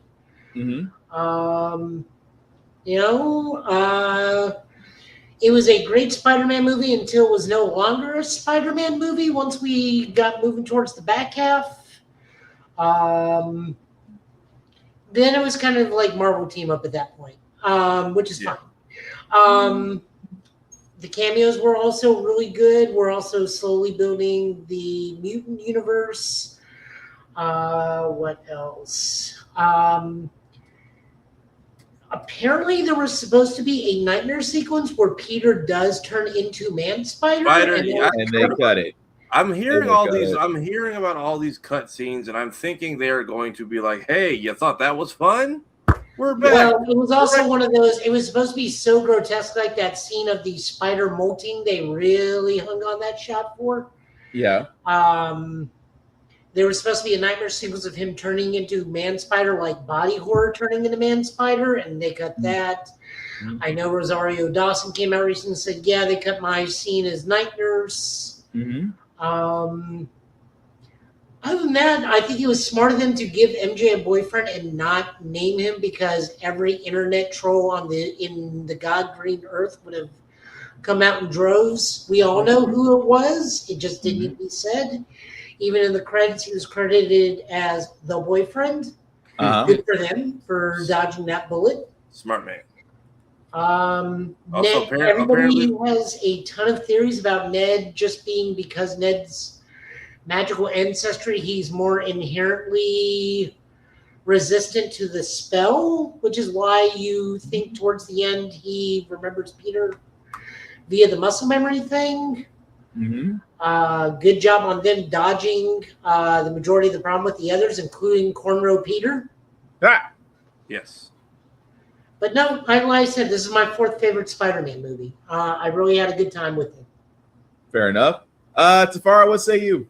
Look, I know everything caps at 3, so this is a big thing for movies in general to even get a fourth one and keep it going and with the same character, because I know we've had Cap 4, we've had Thor 4, so this is definitely the top 3 of the 4s that we've had. Well, I mean, unless you count Endgame, but I mean those things. I feel like we only really had 2 Avengers flicks, so they got to be Avengers. Yeah, I think it was a solid movie. I very much was appreciative of, especially somebody who watched shows like Generator Rex or Shinzo growing up, where they also did this. Like, hey, it's not just going to be everyone's magic, the power of friendship, memories back. No, y'all got to start these friendships over from zero and just trust the history that you have. I also think they explain the spell very well if you watch the opening credits. I think it works like Mephisto's spell, and I know everyone hates the story. One More Day. I feel like Mephisto's spell there is kind of what Strange did. They forgot Peter.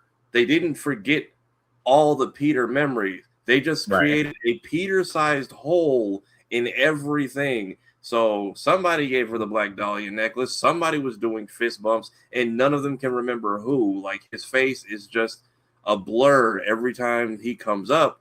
Because, like, even when you watch the montage in the beginning, they'll show them, like, walking and talking and fist bumping, and then Peter just disappears. So Ned at the end having his memory, I'm like, that's not his memory. That's also MJ name-dropping Spider-Man at the very, like, a third of the way through the movie, or two, like a good 2/3 into the film, and then him putting together, oh, snap, it's Peter Spider-Man. Like, I don't think I feel like if Ned's magic stuff came into play, we would see it. I low-key think that last movie was just a nod to it. I don't think we're getting Sorcerer Ned. Very much appreciate Peter telling him that, because even I was in the theater and I found out there's some weirdos fighting all this. Thank you for telling the girl you kissed her under mind control, because I was like, tell the truth. And even when she was like, even when she was like, I don't love you, I was like, this is gonna be an awkward swing home. And apparently there are some people like, yeah, she would have had to walk. And I'm like, but she can't. They're on a boat. But my mind just doesn't work like that because I'm not an asshole. So I was like, this is about to be a quiet swing home. And sure enough, it was. I'm not sure how I feel about the charge against mutants being led by brown people. That's also weird. That's a weird take between Tremel Tillman and the angry Indian dude from the last movie and Miss Marvel. I'm like, why are we the face of get those muties out of here? That was kind of a little bit odd, wasn't it? It was, but also definitely a lot of references to the video games. The Hulk fight with the bomb very much gave, and them in the vault very much gave me PS1 Spider-Man vibes. Where you have to like stop the bank robbers and then throw the bomb in the gold vault before. Hulk was in there a lot shorter than I thought it was going to be. I'm surprised he didn't say the thing. Kind of sad that like they kind of switched it. It seems like Banner had to remember through Hulk versus Hulk remembering through Banner. And I don't I know. took that as they were two separate people again. I think they are. I think that was Banner breaking through Hulk and like just taking the fall before he transformed back. I was like, okay, so they're not going to say the line, and they kind of like role reversed. Because he kept saying, I had a different take on that because Hulk just looked like, you're not going to help me. also that I thought it was going to web. I'm like, is this debris going to fall on people? And then people had to remind me, hey, him and Hulk never met. He's only met Professor Hulk. And I'm like, you know what? That's fair. I still would have liked the line because, hey, behind, even as we're merged, we have shared memories. But I'm like, all right, like Mark Ruffalo's out. A perfect excuse to bring back h's cousin to bail him out of the psych ward. Or if he has to like join Val to work off his probation, who knows? Right. There apparently one of the girls in his class is supposed to be somebody too. One I of the forget. girls in his class? Somebody pointed out that one of the girls he talks to in his class, in Banner's class, actually turns out to be a character. I'm forgetting her name, but people were pointing out that she might actually be someone. Jean was fine. I feel like y'all could have left Sadie Sink off the entire promo tour. It would have been fine. We've had that awesome conversation with Cookie Monster. All right, fine. She can stay. But yeah, also Peter. I need Peter on my battlefield team because he just tanked the fucking 50 cal bullet. Like, normally I drop whole squadrons. Peter can take one, and I'm like, they're not going to show Spider-Man with a gaping hole in him at all. The same way in Marvel Zombies, they cut right before Peter got attacked on Titan. I was like, they're not going to show. He's just bleeding out on the floor, but I'm like, they're not going to show Spider-Man getting Swiss cheesed. Also, how many people saw your face, dude, between right now and the scientist and Metzger or Tremel Tillman, and how many people in the hospital? Because like nobody. That was supposed to be the thing that Rosario Dawson's night nurse covered. Yeah, supposedly she supposedly protected the identity. I'm like, who also?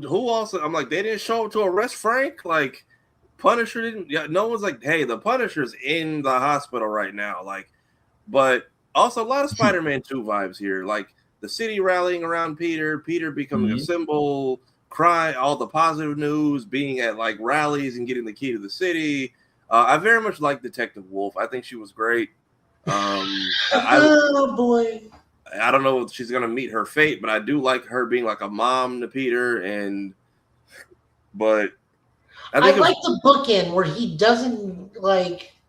He's so bad at socializing as Peter Parker or Spider-Man because he's kept everybody at arm's distance now.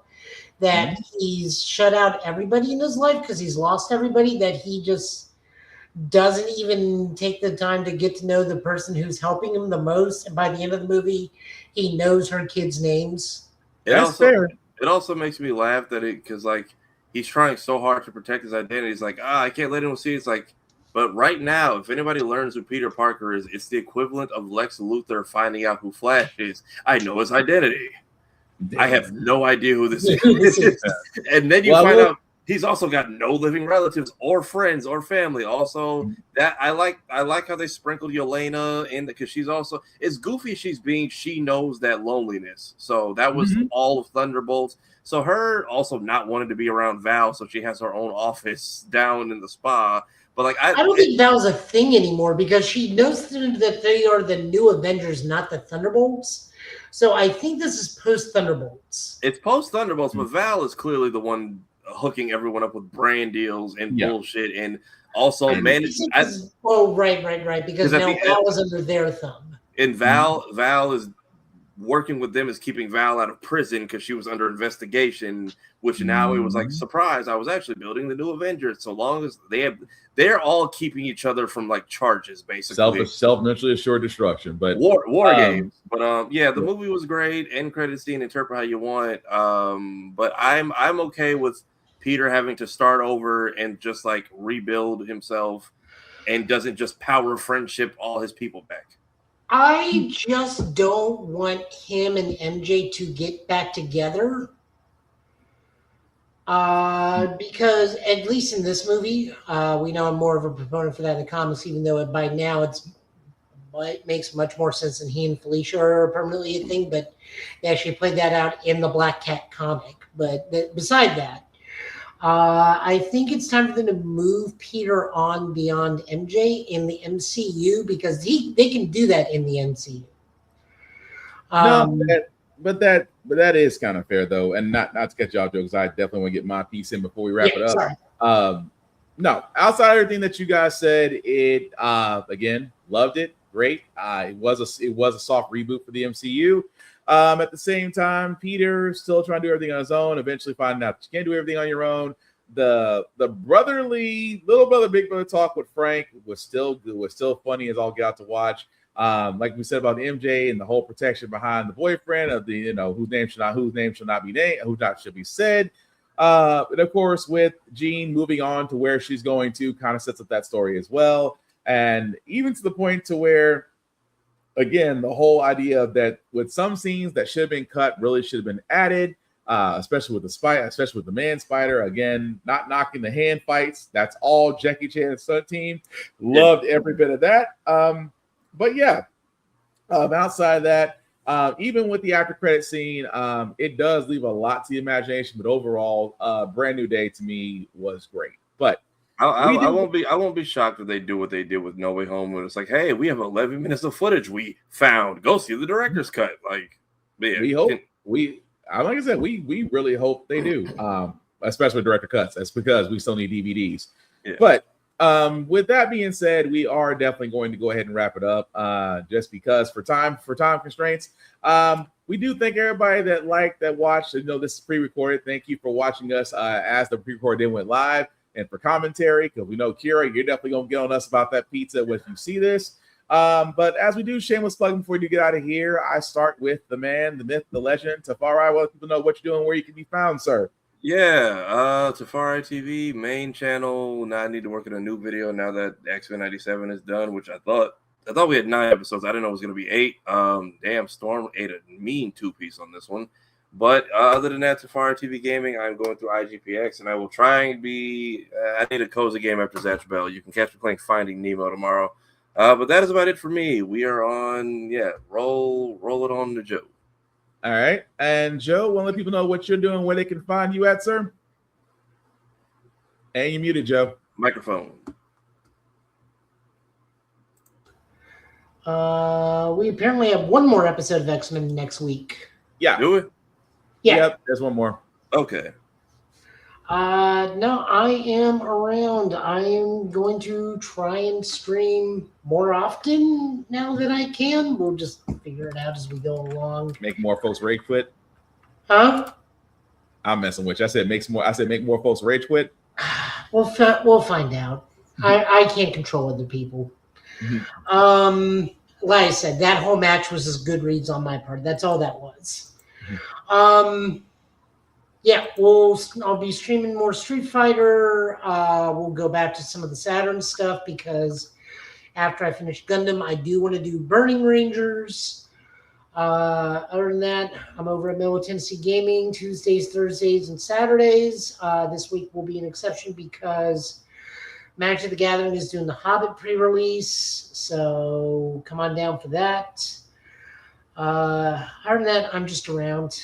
I'm around doing stuff. I went to go vote. If you can still vote, I don't know if voting's over. No, early voting's wrapped up, and I think election day was yesterday, if I'm right. Well, then go. I'm happy you're voted if you voted. Mm-hmm. Other than that, I'd like to far. I just don't have too much happening right now. I'd have been able to stream some Street Fighter and some Saturn stuff, and we'll figure out how that works as we move along. All right. Thank you for that. Also, we do want to shout out Rick's Comic City. Again, Nashville's #1 go-to place for comic book stores located in Nashville, Clarksville, Tennessee, as well as rickscomiccity.com. You definitely will not be disappointed. Shout out to APR TV because we can be seen on their app, also on Roku or Amazon Fire TV. Definitely check them out as well. Blurred Station, again, a station for us, by us, with content you can enjoy, movies, television, anime, you name it, $10.99 a month to stream Blurred Station, and Blurred Station can be streamed on all smart devices. Also, check us out, the Gibbet Podcast, on YouTube at the Gibbet Podcast, at the GB Podcast. We are the first thing that pops up. Hit the like, share, and subscribe button so anytime we do go live or there's a playthrough or review, as you can see, all of our sub channels can be found there at the bottom. Definitely like, share, and subscribe from there. Also, check out Blurred's Eye View. We're off season right now, but we'll hopefully be back in September. Again, Blurred's Eye View on YouTube. Like, share, and subscribe as well. And at the bottom, you can see everybody there that you can link up to, even Whoopty Freaking Do or Fresh Press by Z. Even though she's not on here, she is definitely one of us. But definitely check us out and all our previous shows there as well, as we all have something to contribute. Myself, Black_Spartan 615 on the socials, can be found anywhere. I talk to everybody. Just don't make it weird having blocking people. Mental health is important. Please take time out for yourself. Men, go to the doctor. Not that freaking hard. Cosplay cons are still going around. Respect the cosplayer. Please wash your ass. Be nice, be kind, shock and share your fandoms. Don't be a dick, and we'll all be cool. At the same time, guys, we'll hopefully be back here, next Get Bit time, next Get Bit channel with news of the week. It is the weekend. Please be safe. Please be smart about your decisions. Outside of that, fellas, any last words we call tonight? If you have short attention spans, we do make clips. Go check those out. But also, go see a movie. There's some cool stuff out this month. Joe?